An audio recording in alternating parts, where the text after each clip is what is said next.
California Student Aid Commission, we're best known for our Pell Grant program, the middle class scholarship, Chaffee grant for foster youth, so a lot of that really big state aid. And that's what I'm going to be mainly talking about, as well as how to obtain those grants and scholarships. Now, it's important to know that a lot of grants and scholarships actually lead their way into other grants and scholarships. A lot of them are interconnected. So it's an important thing to take in consideration, but we're going to talk about the two main applications that you need to fill out and what you're going to need to do afterwards to retain the aid that you receive and make sure you're in good standing at the colleges you attend. So can I get to the next slide?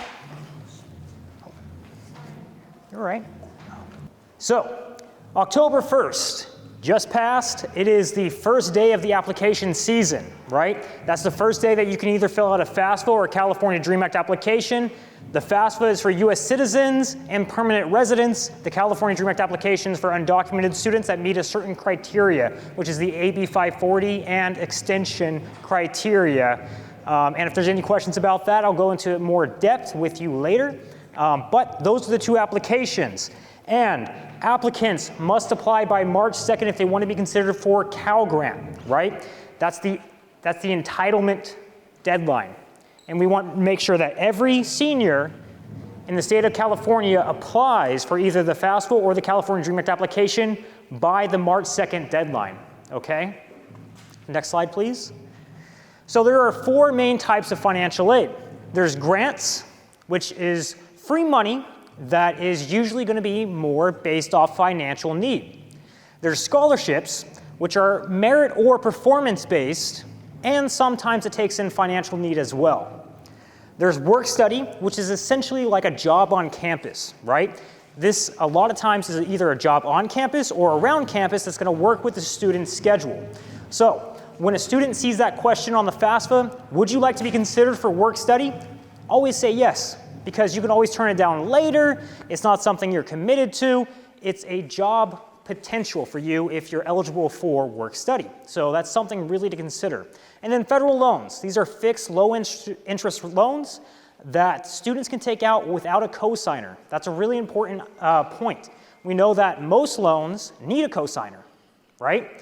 In fact, you can't take out certain credit cards and stuff like that until you're 21. That's not the case for federal student loans. A student does not need a cosigner. They can take out subsidized or unsubsidized, it doesn't matter. Subsidized do not start accruing interest for the student until after they graduate college, whereas unsubsidized starts accruing interest right away. So if a student gets a loan, it's really important for them to consider the subsidized loans first and then the unsubsidized loans. Would you please progress to the next slide? Okay, how much federal student aid can I receive? You can actually receive quite a bit depending on which grants and scholarships you get, but the basic ones are the federal Pell Grant, which is $6,195 at its maximum per year for up to 6 years. Now that can be prorated depending on the student's need. There's the federal work study program, which is the one I kind of talked about, which is dependent on available funds at the institutions that the student may go to, and that's up to $2,353 a year. There's direct subsidized loans, which is up to $5,500 per year. And then there's the Parent Plus and Direct Plus loans, which is the cost of attendance, which is what that COA stands for, minus any other aid received, right? These, even loans, are considered part of the financial aid package. And as a part of the financial aid package, a student can only receive enough financial aid to cover their cost of attendance. Next slide, please. So the financial aid applications, as mentioned earlier, they're going to be the FAFSA and then the DREAM Act application. For anyone who's a senior this year applying for financial aid going into the next year, right? You're a senior in high school right now, you're going to be a college freshman the next year, you're going to be filling out the 2021 application. You'll also notice that there's a 2019-20 application available. The only reason why a senior in high school should fill that out right now is if they're planning on taking summer classes right after high school. Right? And then in that case, you're going to fill out both the 2019-20 and the 2020-21 application. This is going to mirror each other, whether it's the FAFSA or the DREAM Act application. And once again, you only do one of them, depending on your citizenship and residency status. Next slide, please. So this is incredibly important. It's one of the biggest reasons why a student has trouble getting their financial aid. There's a GPA upload from your school, right? Folsom's going to upload, Cordova's going to upload, whatever school you're going to go to, if they're a public institution, is going to upload the GPA to us at the California Student Aid Commission. They are required to by a statute. And after they upload, it's going to have the student's name, their date of birth, their address. These are matching identifiers for us so that we can take the applications we receive from the FAFSA, right? So this goes, the FAFSA submitted to the federal processor. The federal processor shares that information with us, which is called ISERs, Individual Student Identification Records, right? We take those records, we match them to the GPA upload, and we can match them for a Pell Grant award, a middle class scholarship award, Chaffee Grant award, something like that. But we need to be able to verify who the student is and where they're coming from. And the best way to do that is to use legal documents, right? A Social Security card, a driver's license, a birth certificate. These are really good identifiers to use when you're telling your school what your name is for the GPA upload and when you're filling out the application. Next slide, please.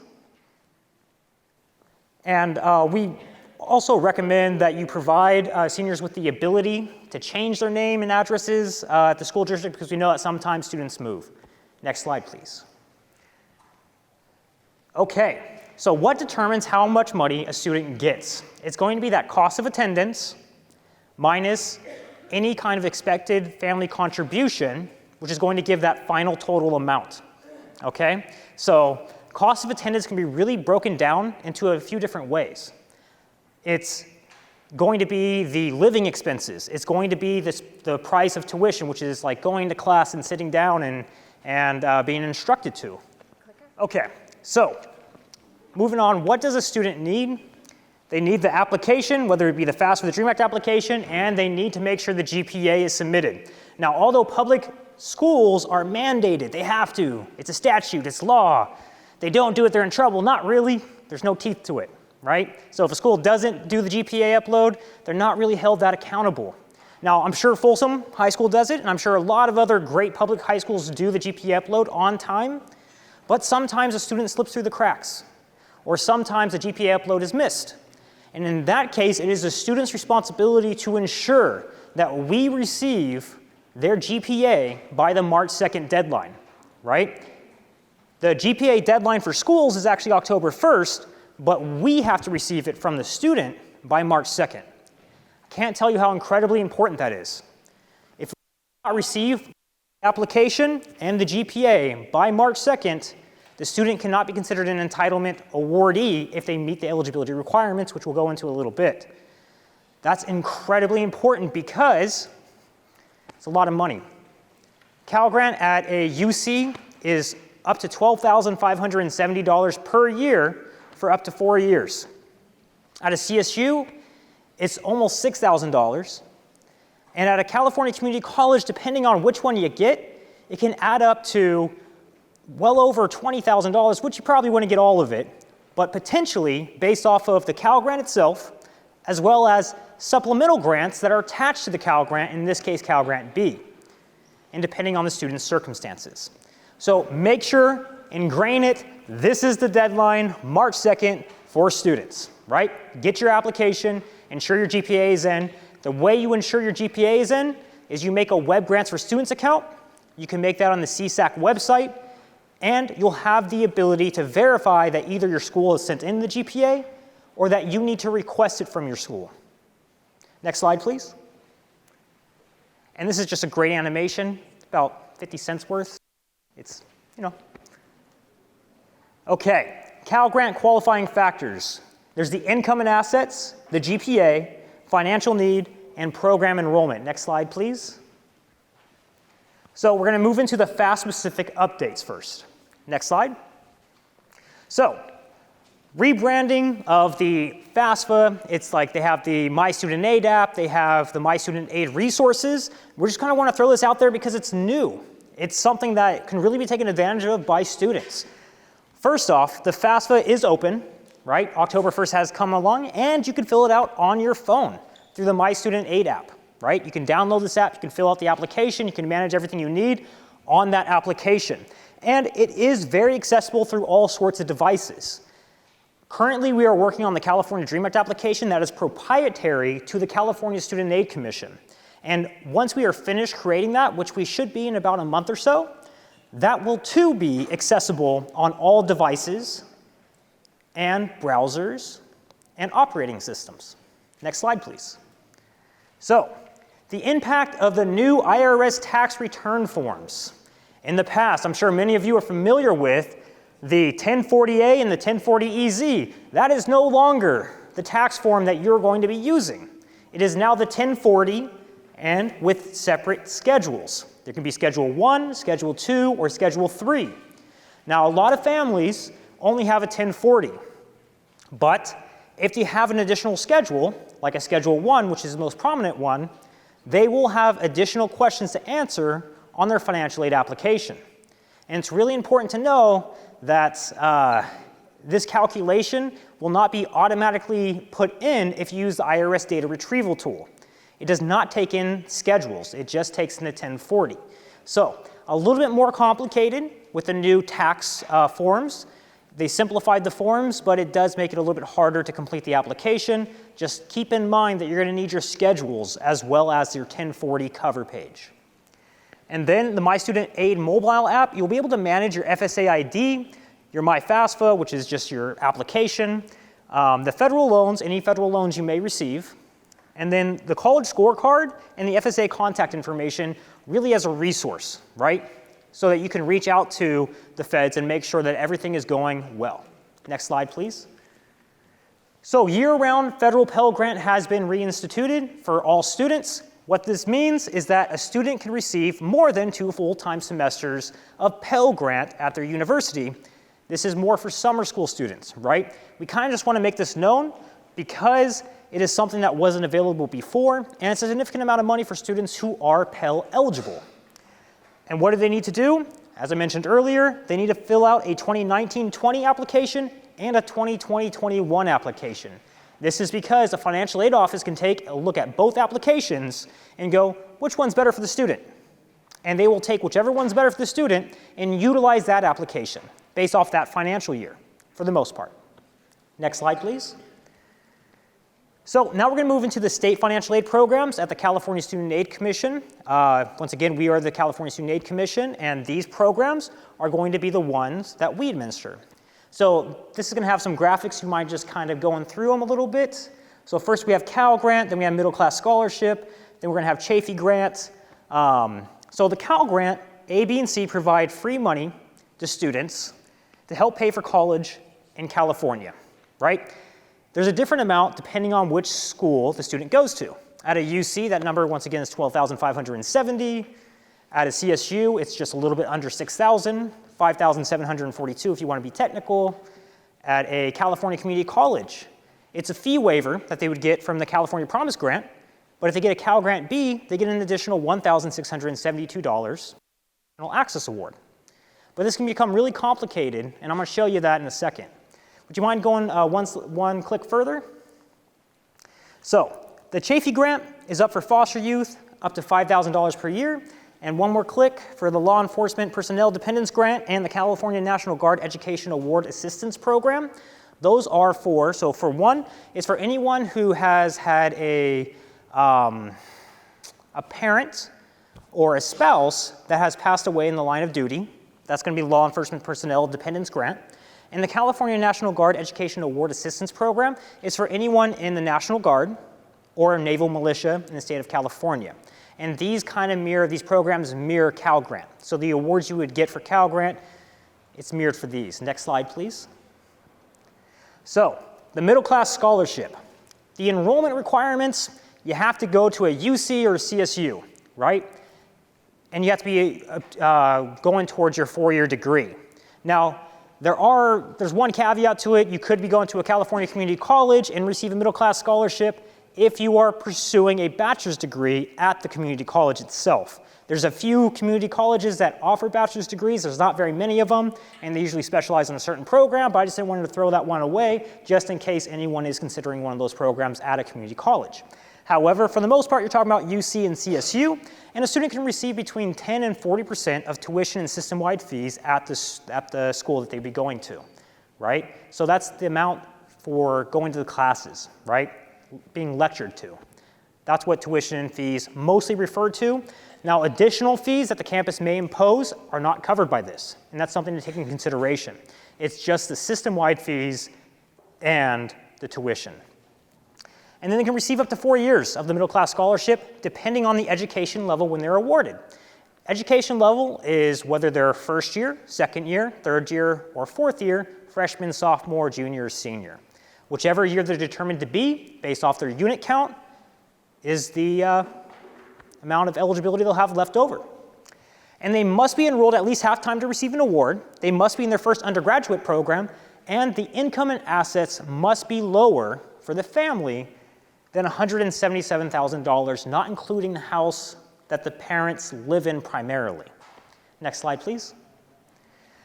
US maximum award is $5,028, and the CSU maximum award is $2,298. Next slide, please.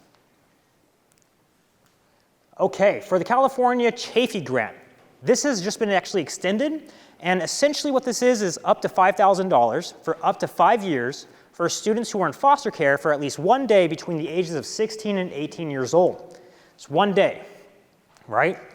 Not a huge requirement for a foster student, but if they meet that 1 day requirement and we have record of it through CDSS or through another channel, they could be awarded this grant. And this is a significant amount. It could be up to $25,000, and the age requirement has actually extended. It used to be just until you're 23 years old if you're a foster student. Now you can be up to 26 years old.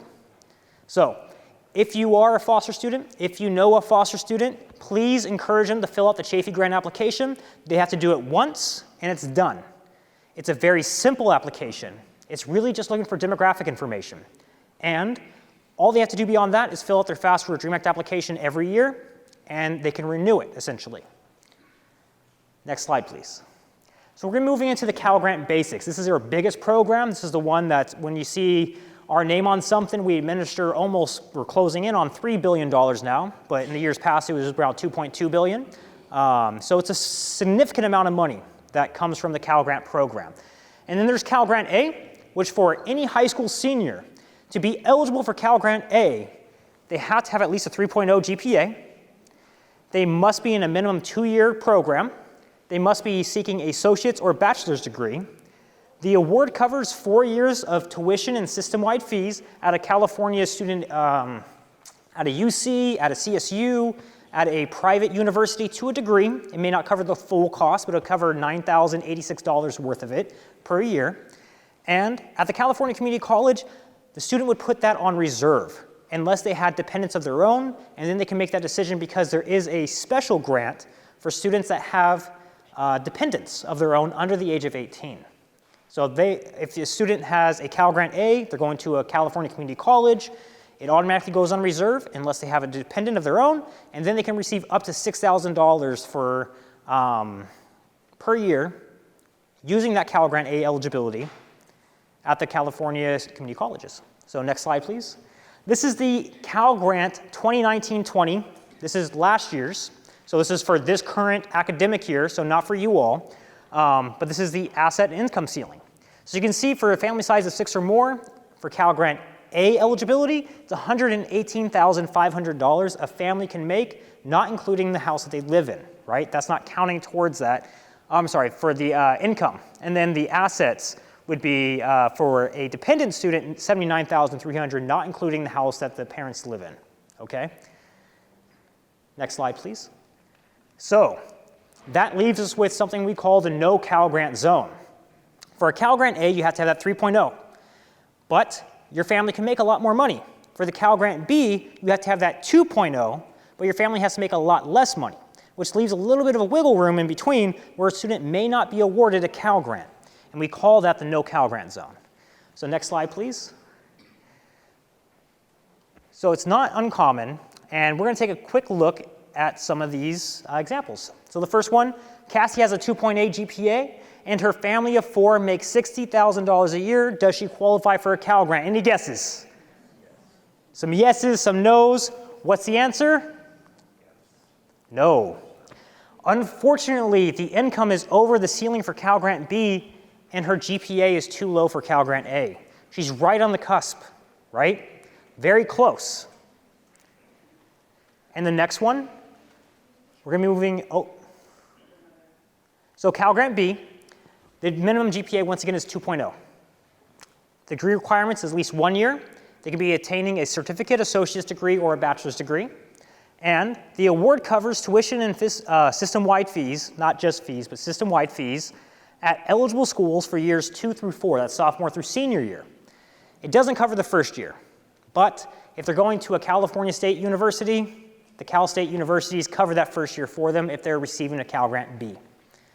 At a UC, the student would probably be awarded a Pell Grant A because most UCs have a requirement to have at least a 3.0 GPA for admittance into a UC, in which they would meet that requirement.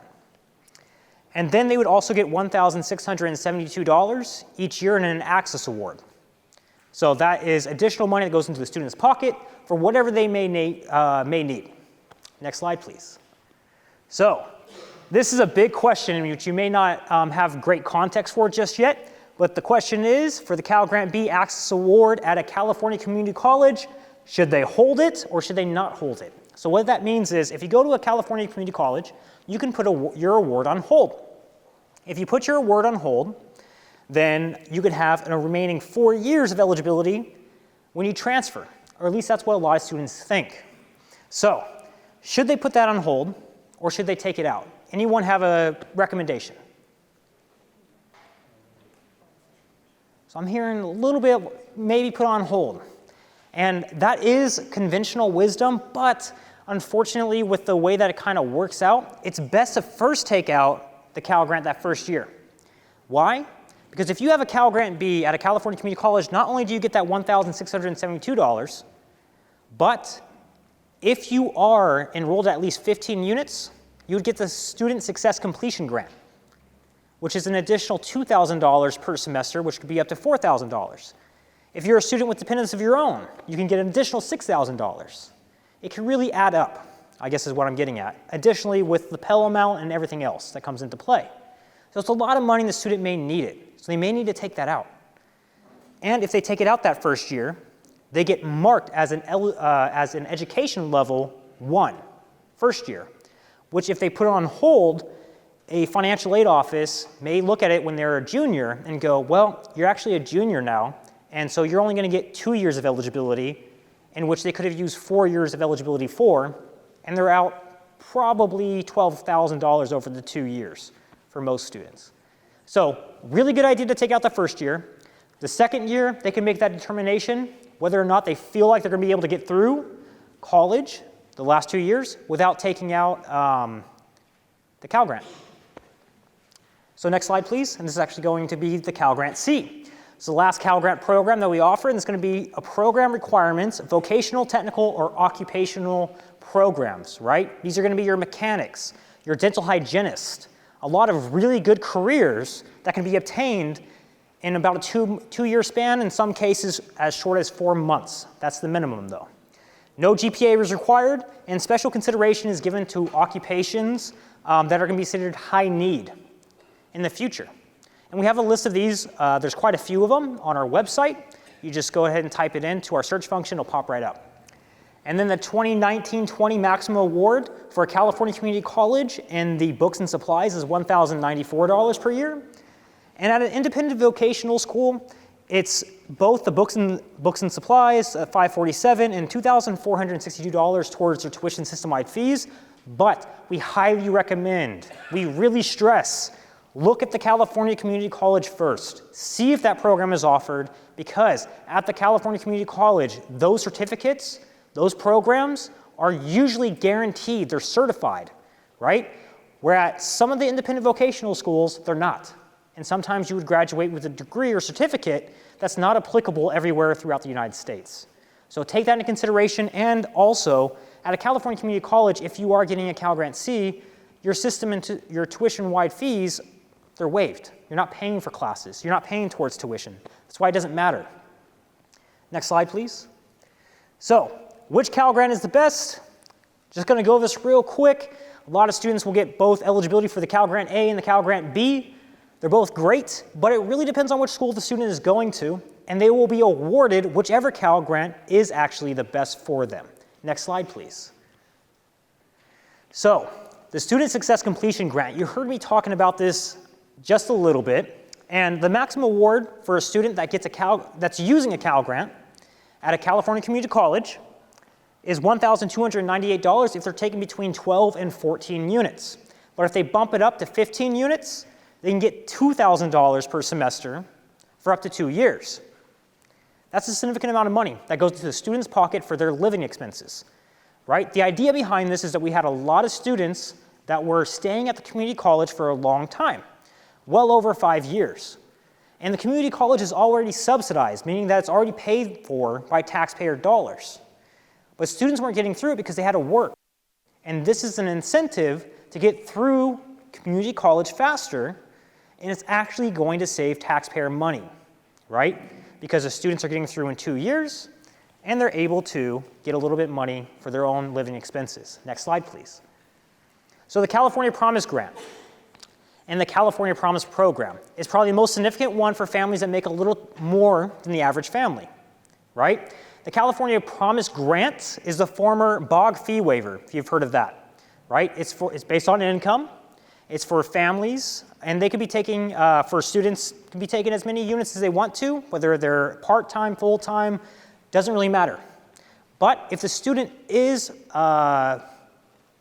with a family that makes more, right, a little bit wealthier, and they want to go to the community college, and they want to take at least 12 units, they could be part of the California Promise Program, which is, if they take 12 units, stay in good standing, their first 2 years of college are free at all community colleges throughout the state. I don't believe there's a single one that's now not participating in that program.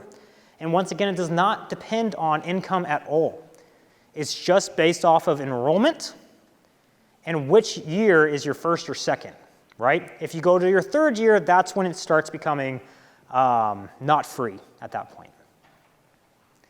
So, and then there are 3 different types of California Promise Grant and the fee waivers. Not going to really go too much into the weeds there because that's going to be based off first financial need requirements. And if you don't meet the financial need requirements, you're going to move into the actual Promise Program type requirements. Next slide, please. So for the Cal Grant Award for students with dependents children, if a student has dependents of their own and they're taking care of them more than 50%, that student is automatically considered independent, right? Their family income is not going to be taken into consideration at all. It's just that student's.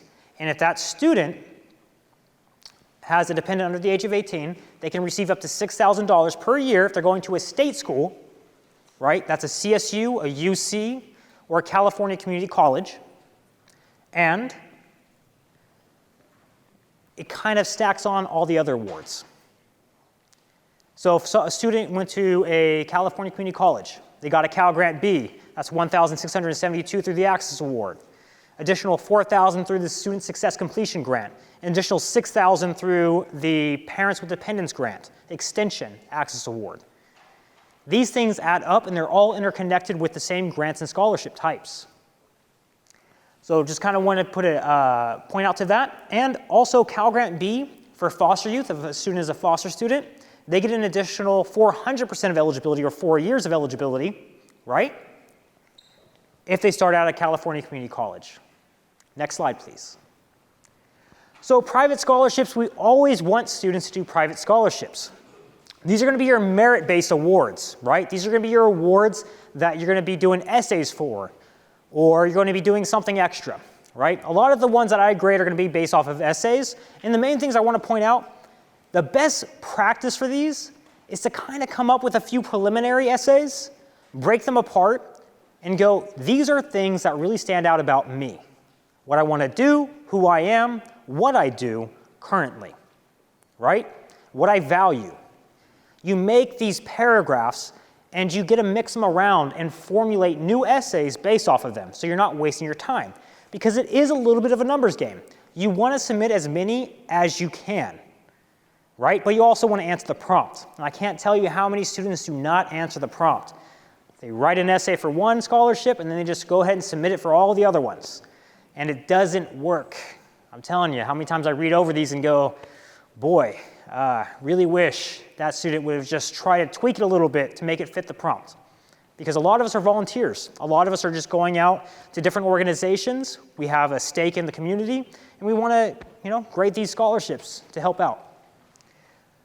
So, these are going to be the main reasons why a student would be applying or what they're going to have to do, whether it be an application, an essay, a letter of recommendation, interviews, transcripts, presentations, and engaging in volunteer activities. So that's the main thing behind it, really. Next slide, please. This is one of them that's kind of prominent. It's the Stuck at Prom duct tape brand contest, where they make prom dresses and suits out of duct tape. So they can be really creative. And so if you are an artistic type, there's things out there for you. Please take advantage, look for them. You can, through a lot of different programs, there's a lot of different websites, like fastweb.com, MyScholarly, Scholarships, Peterson's, a lot of different scholarship websites. But the best places to start are actually going to be your local college and career center. Local postings are the best. Going to a California community college, looking at their financial aid office, seeing what postings they have. That's the best place to start and go to. Next slide, please. So students also need to understand their financial aid package because they might get a lot of different things and they need to know where the money's coming from and they need to know what the money actually is going to do for them, right? They need to know the difference between a loan and a scholarship and a grant, right? Because they're all different. They are applied differently. They're going to affect their cost of education or cost of attendance differently. So when you receive letters from the California Student Aid Commission, from FAFSA, from your school, make sure to read over them. Understand what you're receiving and what you're accepting. Next slide, please. So, my student has completed their financial aid application. Now what? So, next slide. Ensure that applications are signed and students and parents are by both students and parents, and that they are submitted, not just saved. This is huge. I can't tell you how many students just saved their application thinking it's submitted, and they missed that March 2nd deadline. It's huge. I had to tell a student just a few days ago that they didn't get an award, which they would have been eligible for, because they waited too long to submit. They were ready to submit before the March 2nd deadline. They're calling up, what happened to my award? They didn't get it because they waited until March 6th. And it's because they couldn't get that parent's signature. So please make sure you're hitting that March 2nd deadline. Next slide, please. So, have students create Web Grants for Students account. This is huge. This is how they're going to be able to tell us which school they're going to. They're going to be able to let us know that they have their GPA in, they're going to know that they have the GPA in, and they're going to let us know that they graduated from high school. Without knowing that, we cannot award the student. So please make sure that you make a Web Grants for Students account if you are a student that has filled out an application. Next slide, please. And students should look for the expected family contribution on their student aid report, which is shorthand SAR, or their CalSAR for CADA applicants, which is the California Dream Act application applicants. Next slide, please. Students should apply to all the colleges on their application and others if needed. You can list up to 10 schools at a time, but 3 days later, after it processes, you can go back into your application, take those schools out, put new schools in, and resubmit. And you should keep on doing that, especially if you're going to any school that's private, right? A lot of private schools have different deadlines, and the earlier you submit, the better it is for them. Next slide, please.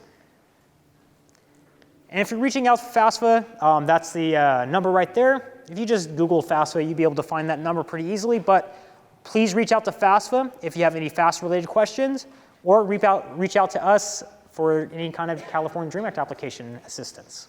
Next slide, please. Students should contact CSAC to assist with Dream Act application. Next slide. So, we have a new student landing page. It's not quite ready yet, but it is coming soon. And essentially, it's going to be a little bit easier for the student to navigate and control any kind of actions they may need to take. And this is just kind of a layout of what it looks like currently, and what it's going to be looking like in just a few weeks from now. Next slide, please. What about special circumstances? This is really important, particularly with a lot of fires that are happening. Any kind of medical issues that you may run into, right? A student can still get a Pell Grant even if they're determined to be ineligible due to financial circumstances if something happens.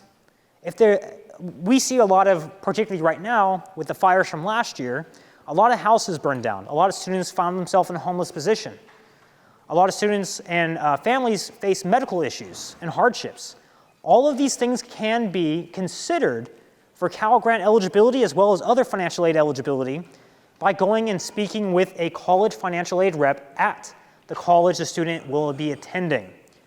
This is crucial for a lot of students that are facing hardships. And don't count yourself out. Go talk to the financial aid office and go, these are my circumstances, is there anything you can do for me? And they'll probably provide you with a professional judgment form or a special circumstance form.